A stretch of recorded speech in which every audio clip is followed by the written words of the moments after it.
আচ্ছা হোক যাই সকল সমাজ যে সময় যেটা ফল বার হয় এগুলো আল্লাহ দেখ স্বাদ আছে না জি মাশাআল্লাহ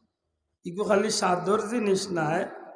আপনারা উল্লেখ খুশি হইবা যে এই ফলর মাঝে বহুত জাতর রোগর অ্যান্টিভাইরাস আল্লাহ দান করিলে সুবহানাল্লাহ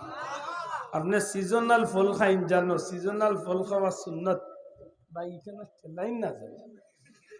ফলটা দেখেও ডরাই গেছে যে মাস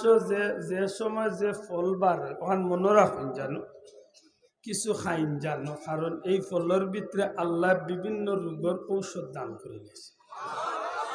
আশা করি মনে থাকবো তো আপনার রুচির বাইরে হইল 2-4টা খাইন জানো বড়ইর সিজন আইছে বড়ই 2-4টা খাইন জানো কিরার সিজন আইছে কিরা খাইন জানো বহুত রোগ তো আল্লাহ বাচ্চাইয়া রাখবো সুবহানাল্লাহ তো বুঝা গেল না নিজে